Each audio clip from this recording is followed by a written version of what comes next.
ఇంకోటమ్మా తల్లిదండ్రులు దైవంతో సమానం అంటారు కదా! దేవుళ్ళు అంటారు కదా! కానీ ఇప్పటి జనరేషన్‌లో అసలు తల్లిదండ్రులు అనేది పేరంటే ఇప్పుడు మన తల్లిదండ్రులు మన పిల్లలం వాళ్ళతో ఉన్నాం కాబట్టి మనం హ్యాపీగా ఉన్నాము. పెంట కుప్పల మీద, చెత్త కుప్పల మీద, అనాథాశ్రమాల పిల్లలు చూస్తున్నాం.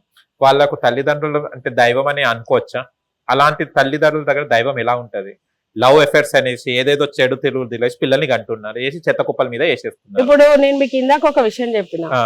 ఆ అనాథాశ్రమంలో ఉన్న పిల్లలకి మన ఇంట్లో ఉన్న పిల్లలకి తేడా ఏముంది? ఇది ఓకే. ఏం ఏం తేడా తేడా ఉంది? ఉంది? ఈడ కూడా నువ్వు నీ అనాథాశ్రమంలో తల్లిదండ్రులను ఉన్న చూపిస్తలేవు పిల్లలు కదా. ఈడున్న పిల్లలకు ఏం తేడా ఉంది? ఈడ నువ్వు తల్లిదండ్రులు ఏడ చూపిస్తున్నావు? ఫోన్లు ఇచ్చి వాటిని దూరంగా అలవాటు సో పెడుతున్నావు. What she is learning? అమ్మ అంటే ఇట్లనే ఉంటది. అంతే. అట్లాంటి పిల్లలే కదా తీసుకెళ్లి ఏడో వాడేసి వస్తున్నారు. వాడు ఎవరు ఎంకరేజ్ చేసిండ్రు ఇది? హ్మ్. నువ్వు మారుతూ నీ బిడ్డకి ఏం నేర్పిస్తున్నావు? మనము ప్రతిదీ మన ఇంట్లోనే ఉంటదని నేను అంటాను. మీరు అన్నట్టుగానే ఇందాకనే మీకు చెప్పిన నేను గుళ్ళల్లో విరాళాలు అవి ఇవి ఇస్తున్నారు అది ఇది అని. నిజంగా మనం అంత కరెక్ట్ మనుషులమే అయితే ఓల్డేజ్ హోమ్స్ ఎందుకుంటున్నాయి? మనందరము ఒక మాయలో బతుకుతున్నాం. ఇప్పుడు ప్రజెంట్ ఉన్న మాయ ఒక్క దగ్గర దేంతో ఆగట్లేం మనం. ఈ నాలుక ఆగట్లేదు, ఈ శరీరం ఆగట్లేదు, ఈ బుద్ధి ఆగట్లేదు. మనకి అన్సాటిస్ఫాక్షన్ లైఫ్ బతుకుతున్నాం మనం. సో రిలేషన్స్ 9 నెలలు కడుపులో మోయడం ఎందుకు? మోసిన తర్వాత తీసుకెళ్లి అక్కడ చెత్తలు వేయడం ఎందుకు? అసలు ఏ పాపం చేసినా మళ్ళీ దాన్ని ఎట్లా తీసుకొస్తారో తెలుసా? వీళ్ళు అనాథాశ్రమంకి వెళ్తే దేవుడి మీద వేస్తాడు, పోయిన జన్మలో నువ్వేదో తప్పు చేసినా అందుకే నువ్వు ఈ కర్మను అనుభవిస్తావు. ఎందుకు ఇవన్నీ అంటున్నారు? ప్రతిదీ దేవుడితో ఎందుకు మూడేస్తున్నారు? ఏ విషయమైనా చూడండి మీరు, అన్ని దేవుడితో లింక్ చేస్తూ పోతారు. అంటే మనం చేసే పాపాలన్నీ నువ్వు చేసిన కర్మకే అనుభవిస్తున్నావు, నువ్వు చేసిన తప్పే అని అంటారు. కానీ నువ్వు ఫస్ట్ ఏం నేర్పిస్తున్నావు వాళ్ళకి? నువ్వేమి ఇస్తున్నావు వాళ్ళకి? ఈ అనాథ పిల్లలు వీళ్ళందరికీ మూలం కూడా వాళ్ళు ఎవరిలో అయితే పుట్టొచ్చిందో ఆ లోపం అంతా వాళ్ళని పెంచిన వాళ్ళదే. ఎక్కడ కూడా వాళ్ళకి రిలేషన్స్, బంధం అంటే ఏంది, మంచి అంటే ఏంది, చెడు అంటే ఏంది, ఎక్కడ బాడీ టు బాడీ కనెక్ట్ అవుతున్నామే కానీ మెంటల్ కనెక్షనే లేదు. అలా అయితే చేయరు కదా. ఇప్పుడు అంతెందుకండి, ఇన్ని లక్షలు ఖర్చు పెట్టి కోట్లు ఖర్చు పెట్టి పెళ్లిళ్ళు చేస్తున్నారు. ఫస్ట్ కాన్సన్ట్రేషన్ దేని మీద? ఇద్దరు కనెక్ట్ అవ్వడం. తర్వాత కలవట్లేవు, ముహూర్తాలు లేవు అన్న, లైక్ ఇద్దరికి అవేమంటారు గుణాలు కలవట్లేవు అన్నప్పుడు పేర్లు మార్చేసిండ్రు. చలో నువ్వు నాకు కరెక్ట్, నేను correct. Before marriage only they are knowing each and everything about both of them. కానీ అప్పుడు ఒకటి గుర్తు పెట్టుకోవాల్సింది ఏంది అంటే, ఏ అమ్మాయి అయినా అబ్బాయి అయినా they are not living together, just they are sharing their like things. అంతే. నాకు ఇది ఇష్టం, నీకు అది ఇష్టము. అది ఇష్టాన్ని తెలుసుకోవడం వేరు, దాన్ని అనుభవించడం వేరు. అర్థమైందా? ఇప్పుడు ఒక చోటికి వెళ్ళినప్పుడు నీకు ఇది ఇష్టం, నాకు అది ఇష్టం, ఇది తిందాం అది తిందామని పోతాం. అప్పటిదాకా రిలేషన్ లో ఉన్నప్పుడు అది క్యారీ అవుతుందండి. కానీ ఒకే ఇంట్లో ఉన్నప్పుడు దాన్ని క్యారీ చేయడం చాలా కష్టం. దీని వల్లనే చాలా రిలేషన్స్ బ్రేక్ అయ్యి అట్లా పిల్లలు పుట్టడము, వాళ్ళని వదిలేయడము, ఇటు వాళ్ళకొద్దని వీళ్ళకొద్దని. ఎందుకంటే మళ్ళీ ఇండివిజువల్ లైఫ్ చూసుకుంటున్నారు కదా, నువ్వు చూడాలా. ఇక్కడ ఈ డిఫరెంట్ వేలో వెళ్ళిపోతున్నారు మనుషులు. అనాథలు అవుతుంది అట్లనే కదా. పిల్లలంతా మీ ఎంటర్టైన్మెంట్ కోసం పెళ్లిళ్ళు చేసుకో, మైండ్ సెట్ అవుతలేదంట. ఎవరు 3 నెలలు 4 నెలలు ఫోన్ లో మాట్లాడుకొని మైండ్ సెట్ అవుతలేదంటే నువ్వు ఏం చేస్తున్నావు అంటే నువ్వు కనెక్ట్ అవుతలేవు. జస్ట్ ఫిజికల్ గా కనెక్ట్ అవుతున్నావు కానీ మెంటల్లీ కనెక్ట్ అవుతలేవు. అప్పటి వరకు తన మాటలు నీకు సంతోషాన్ని ఇస్తున్నాయి కానీ బాధ్యతలు చెప్తలేవు. బాధ్యతలు చెప్తే నువ్వు అది ఫీల్ అవ్వవు కదా, వదులుకోవు కదా. ఈ జనరేషన్ అంతా కూడా నాకు తెలిసి 90% ఫోన్ కనెక్ట్ ఉన్నారు. 90 ఏంది 99%. There is 1%. ఇప్పుడు చూస్తున్న ముసలి వాళ్ళు, మన ఇళ్లలో ఉన్న తాతమ్మలు, నాయనమ్మలు, అమ్మమ్మలు మాత్రమే అసలైన బతుకుతున్నారు. కూడా ఫోన్ లో ఏది కనపడితే అది మాత్రమే నిజం అనుకుంటున్నారు. మన పెద్దవాళ్ళు చెప్పింది నిజాలు కనపడతలేవు, తల్లిదండ్రులు చెప్పింది నిజం కాదు. వీళ్ళు ఏదో చాదస్తం వీలేదు అంటారు, లేకపోతే ఏదో సతాయిస్తున్నారు అంటారు, లేకపోతే వాళ్ళ మీద ఇష్యూ. కానీ అర్థం చేసుకోవద్దు ఏంటంటే ఫోన్ లో వచ్చేదంతా కూడా చెప్తాను. వాళ్ళు చూసే దాంట్లో అదే మంచిని ఎవరు చూడలేరు. మంచి చూసినోడు క్వశ్చన్ చేయడు, గుర్తుపెట్టుకోండి. మంచి చూసి దాన్ని అర్థం చేసుకున్నాడు. కానీ ఏదైతే క్వశ్చన్ చేసి తల్లిదండ్రుల మీద రివర్స్ పోతారో వాళ్ళు మొత్తం నెగిటివ్ గా పోవడమే. సో ఇది ఫోన్ చాలా ఇబ్బంది, అంటే మనిషిని దూరం చేసేస్తుంది రోజు రోజు. ఒకప్పుడు టీవీలు దూరం చేసినాయి అని అంటుండే, ఇప్పుడు ఫోన్లు దూరం చేసేసి. నేనైతే ఈ అనాథ పిల్లలు ఇట్లా రావడానికి కారణము ఏంది అని అంటే, వాళ్ళు ఎక్కడ కూడా ఆ పర్సన్ తో రియల్ గా కనెక్ట్ అవ్వకపోవడం వల్ల ఒక మనిషి జీవితం బలైపోతుంది ఎవ్రీవేర్. ఇప్పుడు డివోర్స్ తీసుకున్న తర్వాత తన తల్లితనం కొన్ని రోజులే గుర్తుంటుంది తనకి, తర్వాత తను వేరే పర్సన్ తో కనెక్ట్ అయిపోతుంది. వీడు అనాథనే కదా, ఒక రిచెస్ట్ అనాథ. Like he'll get a food, heal get a clothes అన్ని వస్తాయి, కానీ రిచెస్ట్ అనాథ వాడు, ఆర్ఫన్, అంతే. అంతకు మించి ఇంకేం లేదు. ఇక వీడికన్నా అక్కడ అనాథాశ్రమంలో బ్రతికేటోళ్ళే మంచోళ్ళేమో. కల్చర్ ఎక్కడి నుంచి వచ్చిందంటే ప్రతిదీ ఒకరి చూస్తేనే తెలుసుకుంటారు. సినిమా వాళ్ళ కల్చర్ నుంచి వచ్చింది. ఒకప్పుడు నుంచి వాళ్ళ దాంట్లో ఉంది, వాళ్ళు వదిలేసి ఇంకో పెళ్లి చేసుకొని చెప్పేద్దు పేర్లు, కానీ వాళ్ళు అది చూసారే వాళ్ళే చేసుకోక మనం ఏంద్రా అన్నట్టుంది పరిస్థితి. సినిమా వాళ్ళ ఒక్కరినే అనడం వాళ్ళే ఎక్కువ కనపడతారు కాబట్టి, అంటే వాళ్ళు సెలబ్రిటీ కాబట్టి వాళ్ళ లైఫ్స్ ఊరికే అందరూ బయటికి పదే పదే చెప్తూ ఉంటారు కాబట్టి. అంత పెద్ద హిడెన్ గా కూడా ఉన్నవి చాలా ఉన్నాయి. మనం రియాలిటీకి చెప్పుకోవాలి అని అంటే హిడెన్ గా ఉన్నాయి కూడా ఉన్నాయి. ఒక ఇందాక మీకు చెప్పాను కదా, నేను ఒక కథ చెప్తా. అంటే మన మనుషులం ఎట్లా అయిపోయినాం, మన తత్వం ఎట్లా అయిపోయినాము అని అంటే, కొంతమంది రీసెర్చ్ చేద్దామని ఒక 4-10 కోతుల్ని తీసుకొచ్చి ఒక రూమ్ లో పెడతారనమాట. ఒక రూమ్ లో పెట్టి ఒక పెద్ద నిచ్చెన చాలా పైకి చాలా బంచ్ ఆఫ్ ఇట్లా లైక్ బనానాస్ అన్ని పెట్టి ఉంటాయి అనమాట. ఎప్పుడైతే వాటికి ఆకలి అయితాయో ఒక కోతి పైకి ఎక్కి తీసుకురానికి పోతుంటది అనమాట. పోతుంటుంటే ఆ రీసెర్చ్ చేద్దాం మన వాళ్ళ సైన్సిస్ట్ ఏం చేస్తారు, దాని మీద అన్ని చల్లనీళ్ళు పోస్తారు. ఇట్లా పోసేసరికి అది తట్టుకోలేకపోతుంది, దాన్ని భరించలేనంత కోల్డ్ అనమాట. తట్టుకోలేక అది బయటికి వచ్చేస్తుంది అనమాట. ఆ పొయ్యడం కూడా వాళ్ళు ఒక్కరి మీద పోయారు, ఉన్న 10 కోతుల మీద పోస్తారనమాట. ఆ 10 కోతులు కూడా భయపడిపోతాయి. ఆ తర్వాత ఏం చేస్తారు, సేమ్ అట్లా ఏ కోతి వెళ్తున్నా కూడా వీళ్ళకి ఏదో ఒక ఇంపాక్ట్ అందరి మీద పడుతుంది అనమాట. అంటే భయాన్ని అందరికి కలిగిస్తున్నది. ఆ తర్వాత ఏం చేస్తారు అంటే, ఒక్కొక్క కోతిని తీసుకొని వెళ్ళి ఆ టెంపరేచర్ ని తట్టుకునేటట్టు దాని బాడీని తయారు చేసి మళ్ళీ దాన్ని ఆ రూమ్ లోకి పంపిస్తారు. కానీ ఈ మిగతా ఉన్న 9 కోతులకు తెలియదు అది టెంపరేచర్ ని తట్టుకుంటది, దానికి ఏం కాదు అని చెప్పి. తెలియక అది పైకి ఎక్కుతుంటుంటే మళ్ళీ లాగుతారు. ఎందుకని? భయానికి. మాకేమన్నా మాకు కూడా దీని వల్ల హాని అవుతుందా, ఆకలితో అయినా చచ్చిపోదాం గానీ ఆ బాధను తట్టుకోలేము అని చెప్పి లాగుతాయి. అట్లా ఏం చేస్తారు, మళ్ళీ 10 కోతుల్ని కూడా ఆ చలిని తట్టుకునే అంత విధంగా తయారు చేస్తారు. కానీ పోవవి పైకి, ఎందుకంటే ఆల్రెడీ భయం అలవాటైపోయింది. మన పరిస్థితి కూడా అంతే. ఈ సమాజం మనకు ఒకటి అలవాటు చేసేసింది. ఫస్ట్ ఆఫ్ ఆల్ చెప్పాలి అని అంటే, ప్రతి చోట ఇంట్లో అలవాటు అయిపోయింది, ఆచారాలని ఇట్లనే భయంతో అలవాటు చేసేసిండ్రు. మనకి ప్రతి రిచువల్ ని, సాంప్రదాయాన్ని భయమే పెట్టిండ్రు పిల్లలకి.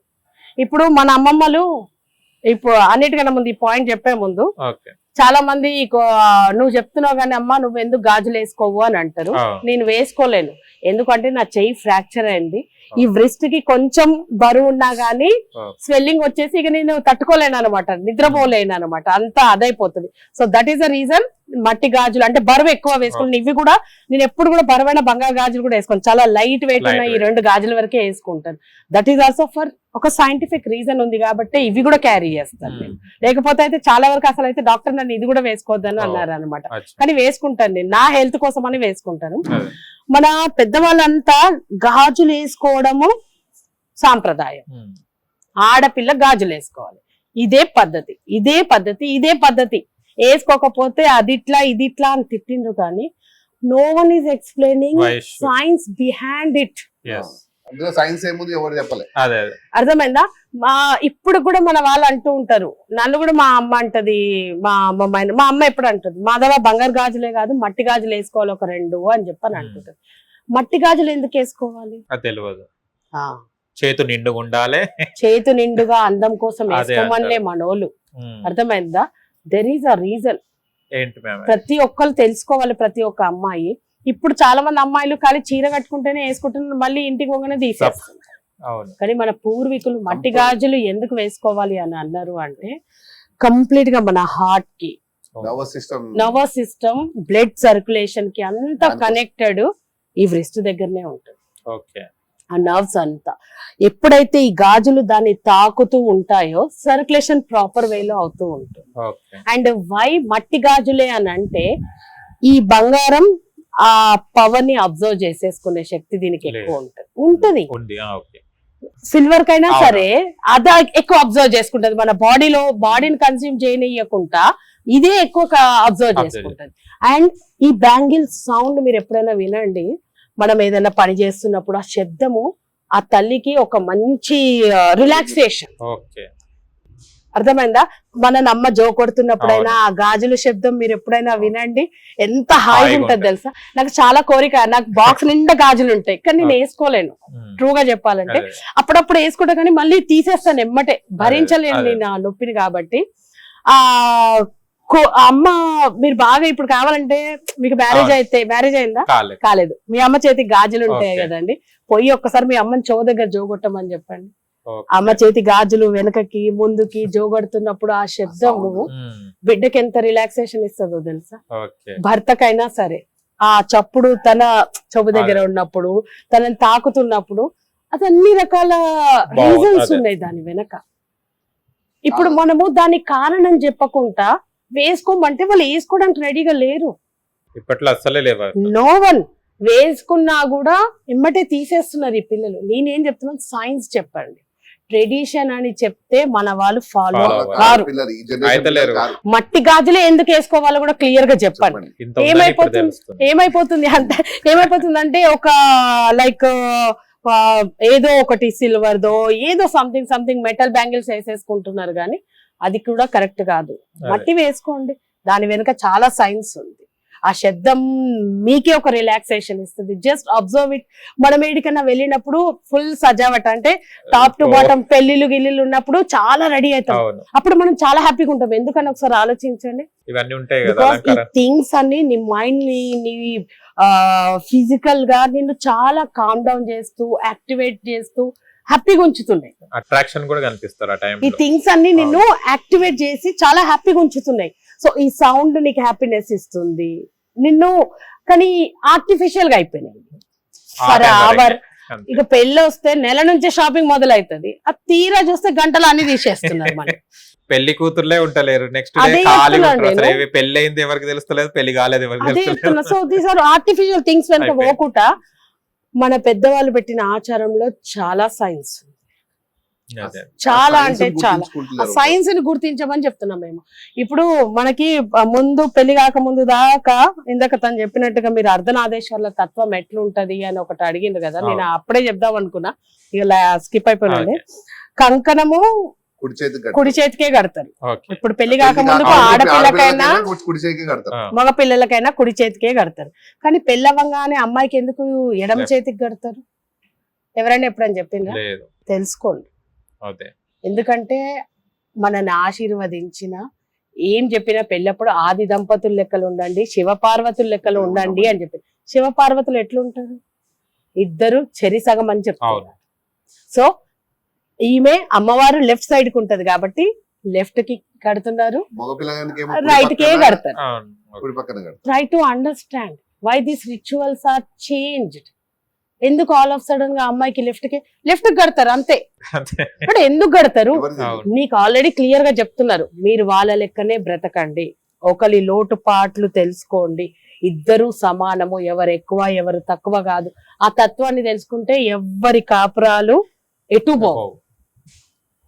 ఎందుకు అంటే వాళ్ళ సృష్టికి తల్లిదండ్రులు. మనము వాళ్ళు ఇచ్చిన అన్నిటిని ఎంత పాటు చేస్తున్నా వాళ్ళు మళ్ళీ మన జీవితాన్ని ఇస్తూనే ఉన్నారు, అన్ని పుట్టిస్తూనే ఉన్నారు, మళ్ళీ మంచి చేస్తూనే ఉన్నారు. మనం కూడా అంతే కదా. హస్బెండ్ అండ్ వైఫ్ అండర్స్టాండింగ్ అంటే ఏంది, వాళ్ళ రిలేషన్ అంటే ఏంది అనేది ఈ అర్ధనాదేశ్వర్ల తత్వం చెప్తుంది. మీ లైఫ్ లో after marriage so many things right to left ఎందుకు చేంజ్ అవుతున్నాయి అనేది ఆలోచన. నిజంగా జ్యోతిష్యం చెప్పాలన్నా జాతకాలైనా కూడా అమ్మాయి వాళ్ళు లెఫ్ట్ చూపెడతారు, అబ్బాయి ఎందుకంటే నువ్వు తనలో సగభాగం అయిపోయినావు కదా. చెప్పిన ఇప్పుడు అర్థమైంది చెప్తుంటారు కదా. In general I'm telling you, ఏదైనా కూడా మీ శరీరంలో ఇప్పుడు ఈయనకి చూస్తే కూడా అదే చెప్తారు కానీ మీ భార్యను చూడాలంటే లెఫ్ట్ కి నీదైతే రైట్ కి. మీరే చెప్తున్నారు కదా నువ్వు అర్ధనాదేశ్వర్లు అని చెప్పి, నువ్వు శివ పార్వతి నీ లోపల ఉన్నారని నువ్వే చెప్తున్నావు కదా. ఈ వేదం, ఈ శాస్త్రం కూడా అదే చెప్తుంది కదా, మేము అందరికి చెప్తుంది అదే. మమ్మల్ని ఎందుకు కార్యం చేయమన్నదో మొదట మాకు అర్థం కాలేదు. తర్వాత ఇవన్నీ చూస్తూ తెలుసుకుంటూ పోతే అరే లోకమే వాళ్ళు దాని మీద సృష్టి అంతనే నడుస్తుంది వాళ్ళ తత్వంలోనే.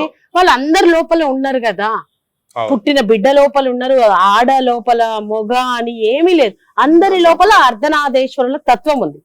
డోంట్ లైక్ మిస్గైడ్ చేయకండి. ట్రాన్స్జెండర్ అంటే అర్ధనాదేశ్వర. చాలా మంది ఇడికి వచ్చి అంటుంటారు మా గుడే కట్టుకొని నన్ను పోనీయవా అని అంటారు. నీ గుడి కాదు ఇది అని చెప్తా నేను. నా లోపల కూడా ఉంది, మరి తన లోపల కూడా ఉంది అర్ధనాదేశ్వరులు.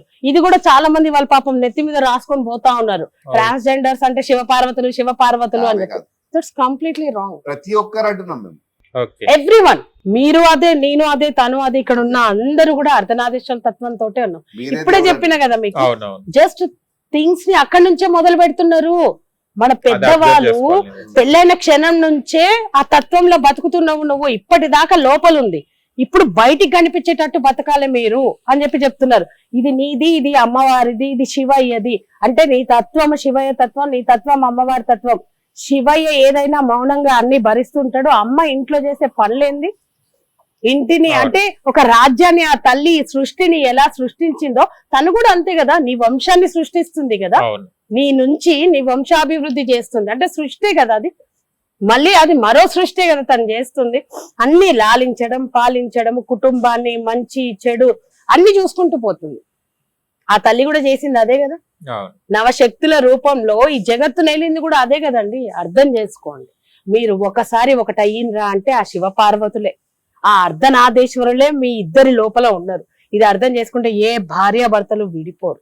మీకు ఎప్పుడైనా అట్లా అనిపించిందో వచ్చి వాళ్ళ రూపాన్ని చూసుకోండి, ఒకసారి అర్థమైపోతుంది. మేము అందరికి ఈ మెసేజ్ మాత్రం చెప్పాలి అని అనుకుంటున్నాం. మేము రియలైజ్ అయిన థింగ్స్ ఇవన్నీ మా లైఫ్ లో. మీకెందుకు దక్కింది ఆ భాగ్యం? కొంచెం బాబో నిన్న రాత్రి కూడా వచ్చింది నాకు డౌట్, వై బుయ్ అని చెప్పి. ప్రతిరోజు మా ఇద్దరికి వస్తుంది, ఎందుకు ఎందుకు అని చెప్పి.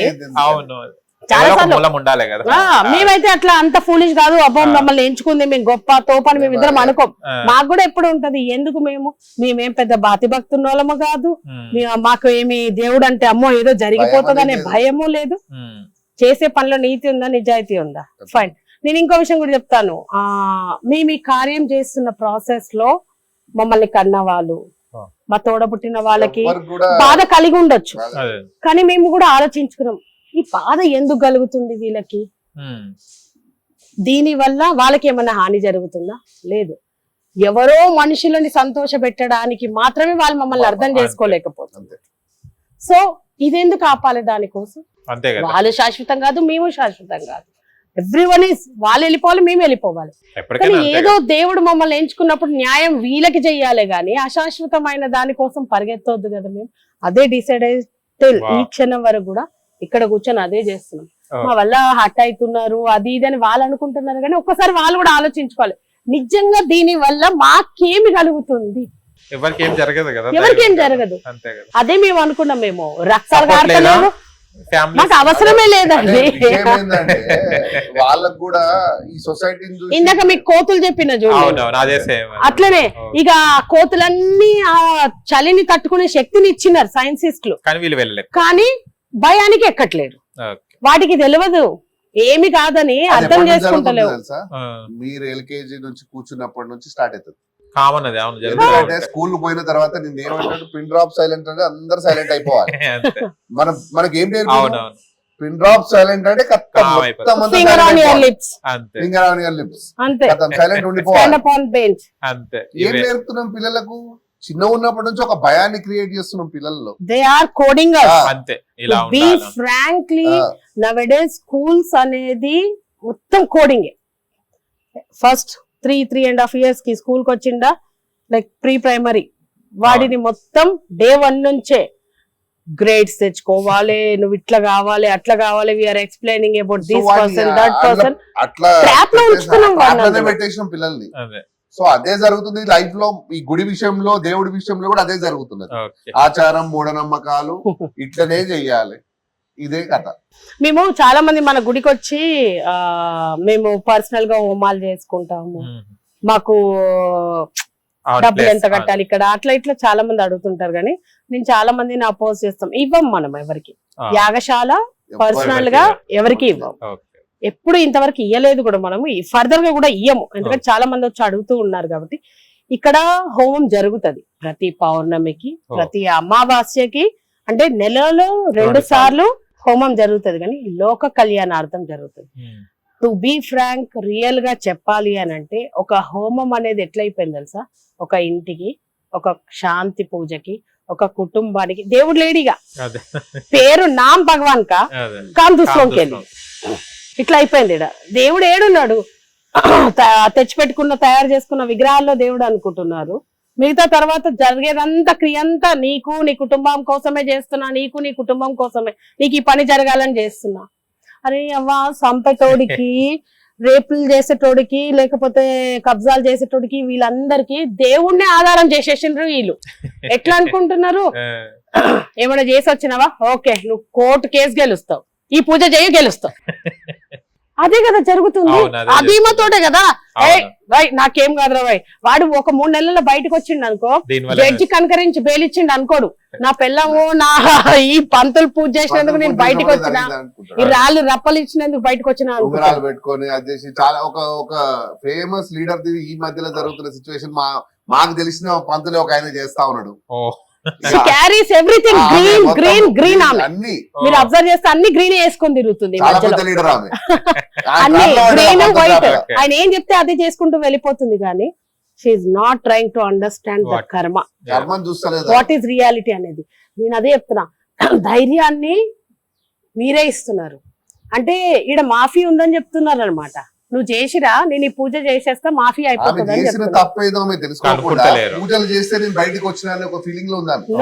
That's wrong. కర్మ ఉంది ఇంకా ఖచ్చితంగా. మాకు అమ్మవారు చెప్పింది కూడా అదే, థింగ్స్ వాంట్ చేంజ్. దేవుడికి ఏదో ఇస్తేనో, ఏదో చేసేస్తేనో, హోమాలు చేస్తేనో, ఇదేంది మరీ ఘోరంగా. ఈ దేవుళ్ళు ఏందయ్యా ఇట్లా తయారైండ్రు, నేను మీ కెమెరా నుంచి అడగాలనుకుంటున్నా. మరి ఘోరంగా తయారయ్యారు దేవుడు. అమ్మవారేమో చండీ హోమం చేస్తే 1,00,000 డిమాండ్ చేస్తుంది, అవును, సుదర్శన హోమం చేస్తే 1,00,000 డిమాండ్ చేస్తుందా వెంకటేశ్వర స్వామి. ఏందయ్యా శివయ్యకి రుద్ర హోమం చేస్తే ఆయన 50,000-60,000 డిమాండ్ చేస్తున్నాడు. ఏంది దేవుళ్ళు ఇట్లా తయారైండ్రు, అదే దేవుళ్ళు ఇట్లా తయారైండ్రు. ఏంది ఎప్పటి నుంచి ఏ వేదంలో దేవుడు రాసిండయ్యా, నాకు హోమం చేస్తే నాకు 1,00,000 రూపాయలు ఖర్చు అవుతుంది, దేవుడు చెప్పిండా? చెప్పండి, వెంకటేశ్వర స్వామి చెప్పిండా? శ్రీగ్ర దర్శనంకి పెళ్ళాం బిడ్డ మొగుడు పిల్లలు వస్తే 25,000 ఇచ్చి రా నేను దర్శనం ఇస్తా అని వెంకటేశ్వర స్వామి చెప్పిండా? లేదు. అరుణాచలం పోతున్నాం, గిరి ప్రదర్శన, ఇవి అవి అని చెప్పి వస్తున్నాము, శివయ్య చెప్పిండా? లేదు. విజయవాడ కనకదుర్గ దగ్గరికి పోతున్నాము, అమ్మవారు చెప్పిందా? ఇన్ని పైసలు ఇచ్చి నా దగ్గరికి రా అని చెప్పి చెప్పిందా? నాకు డౌట్ వస్తుంది, వీళ్ళెప్పుడు వీళ్ళందరితోటి మాట్లాడిండ్రు, వీళ్ళెప్పుడు ఈ గుడిలో ఉన్న వాళ్ళ మెయింటైన్ చేసే వాళ్ళకి అయ్యగారులకి చెప్పిండ్రు ఇన్ని పైసలు అడగమని? ఏ వేదంలో రాసి ఉంది వెంకటేశ్వర స్వామి సుదర్శన హోమం చేస్తే 1,00,000 రూపాయలు తీసుకోమని? మేము చెప్పేది ఒకటే, క్రియ దైవానికి చెయ్యండి, మనుషులకి కాదు, అవసరార్థము కాదు. నేను ఒకటే చెప్తున్నా, మీరు కష్టపడుతున్నారు, గొంతు చించుకొని మంత్రాలు చదువుతున్నారు, ఆ ఫలితం మాత్రమే తీసుకోండి. ఒక్క అమౌంట్ ని, ఒక ఫిగర్ ని చెప్పే రైట్స్ మీకు ఎక్కడ ఉన్నాయి? అది ఏ వేదంలో రాసుని చెప్పుండ్రు. Straight question. ఈ పూజకి ఇంత, ఈ అభిషేకానికి ఇంత. పాల ప్యాకెట్ 30 రూపాయలు, 10 రూపాయలు పెడితే పెరుగు ప్యాకెట్, చిన్న డబ్బా తేనది 20 రూపాయలు పెడితే, మొత్తం కలిపితే అభిషేకం సామాన్లు 100 రూపాయలు అండి. నువ్వెందుకు 500 ఒకటి తీసుకుంటున్నావు? ఖర్చులు ఉండవా? ఏం ఖర్చులు అండి, నేనేం చెప్తున్నా, సామాగ్రి నువ్వు తెచ్చుకో అని చెప్పు, వాళ్ళకి స్తోమతకు దగ్గర తెచ్చుకుంటాడు. 100 తెస్తాడో లేక 1,00,000 తెస్తాడో, నువ్వు క్రియ మాత్రం చేయు. సంతోషంతో ఎంత ఇస్తే అంత తీసుకోండి అని చెప్తున్నాను. Don't demand money in front of God. దేవుణ్ణి దే ఆర్ బెగ్గింగ్, లిటరలీ అది బెగ్గింగే, వాళ్ళకి అర్థమైతలేదు. దేవుని ఆధారంగా పెట్టుకుని అడుక్కొని తింటున్నారు. పెద్ద తేడా ఏముందండి? వీళ్ళని అయ్యగారులు అని పిలిస్తే బయట కూర్చొని అడుక్కునేటోడిని కూడా అయ్యగారు అని పిలవాలి కాదా? ఇది ఇక్కడ వాళ్ళు అక్కడ అంతే. ఇప్పుడు అంతే కదా. దేవుడి గుడిలో ఆడుకునేటోడు రోడ్డు మీద ఆ గుడి బయట కూర్చొని ఆడుకునే తేడా ఏముంది? ఇద్దరు సేమే.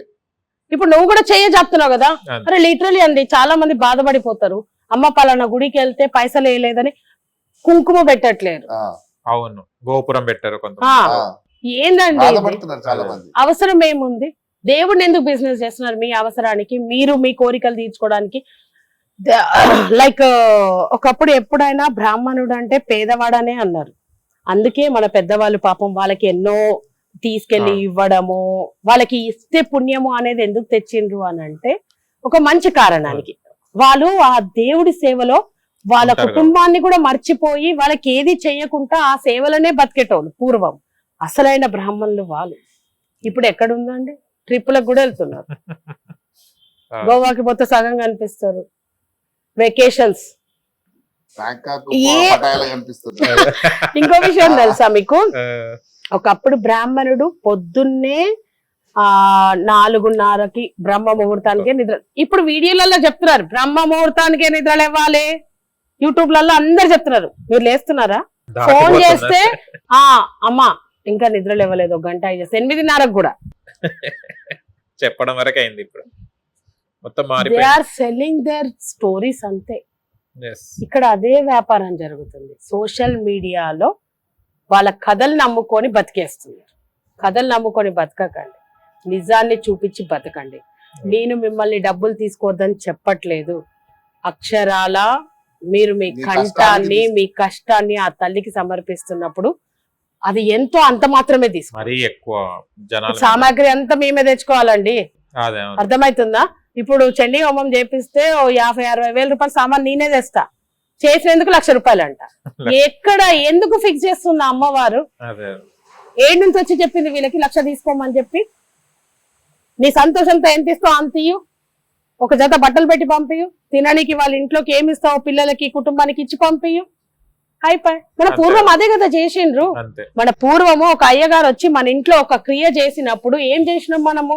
మన ఇంట్లో ఉన్న మన పంట ఏమన్నా ఉంటే అది ఇచ్చినాము, పండో ఫలమో ఒక జత బట్టలు ఇచ్చి కాలు మొక్కి పంపించిండ్రు. ఇప్పుడు ఏమైతుందండి? రూపాయి తక్కువ అయితే మళ్ళీ మామూలు శాపనార్థాలు ఉండవు. ఎట్లాంటి శాపనార్థాలు ఉంటాయి తెలుసా? జనాలు అర్థం చేసుకోవాలి. ఈ పిచ్చి వాటి వెనుక ఉరకకండ్రి. నేను చెప్తుంది అదే. హిట్ టీవీ యాప్, ఇందులో short news, live news, entertainment shows, movies, digital magazines తో పాటు మీ జిల్లా వార్తలను కూడా ఫ్రీగా చూడొచ్చు. ఇంకెందుకు ఆలస్యం?